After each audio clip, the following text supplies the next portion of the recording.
Ah, right, the fun part. This is new for me, so it's really fun. Alternative use, not just yarn. What else can you use?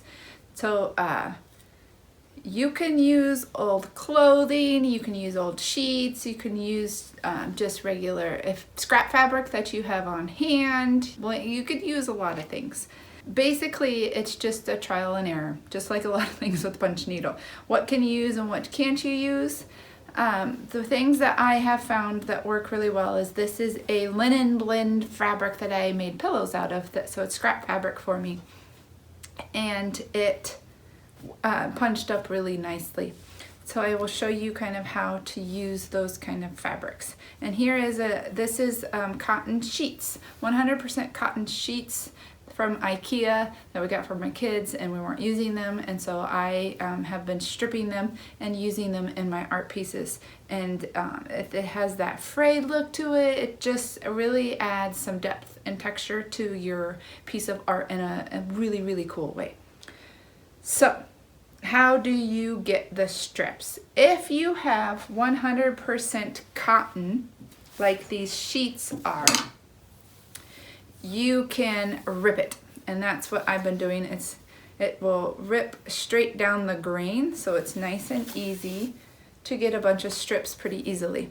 And what I do with this is that you're gonna want it to be 1/4 to 1/2 inch thick, and that is for this in particular, since we're tearing it, I found if I went too thin, my strips would just be too frayed and they would have too many ends and they didn't work. So I found what's easiest is to start with a scissors. So I would gauge about what I want it to be at, and then I cut. And I cut about, let's see, what is that? It is about 1/2 inch. So I do about 1/2 inch. And then once you have a good start on it, you want to yank really hard at first to get it started, otherwise it will do that. So that's a perfect example. So then if that happens, I just cut another one a little further down, get a pretty good grip on it, and just rip, just like that. And because it's cotton, it will tear straight. So it's on all equal length, and then this particular sheet, as I tore it, it kind of curls up nicely, which helps it travel through the punch needle, which leads me to another point.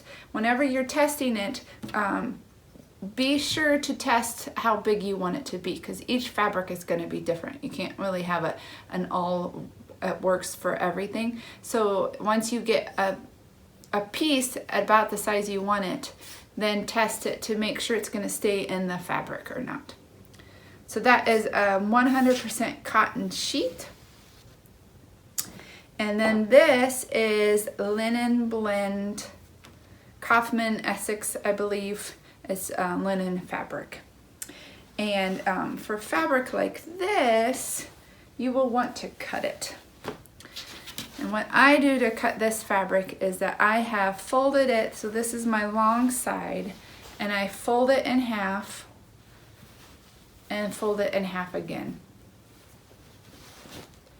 So I'm not having to cut the full length of the fabric. But you will want to try to make it as straight as possible, or else you'll have niches, little awkward parts in there where your fabric touches. And then from here you can either, and this is the same thing, about 1/4 inch.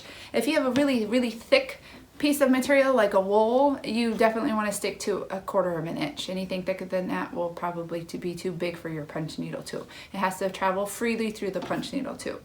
If you have a lighter fabric like this linen or the cotton, it can be 1/2 inch or 1/4 inch to 1/2 inch. This is a little bit thicker than my cotton sheet, and my cotton sheet sometimes stuck, so I'm going to do closer to 1/4 inch on this. And you can use your scissors and just eyeball and cut like this.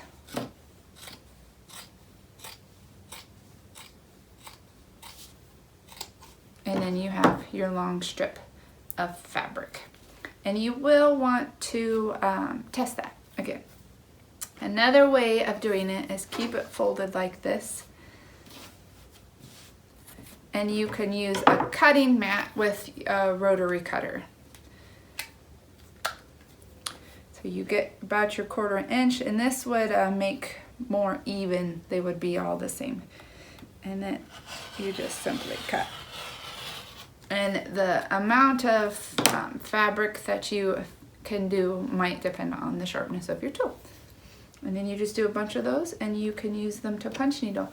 And you can, I will show you what it looks like. So this is like a long stitch look, but you can use these for your loops as well. And I'll show you what the loops look like.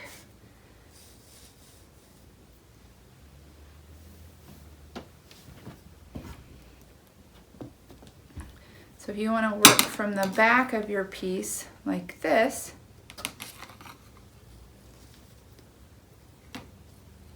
pull your tail out and punch.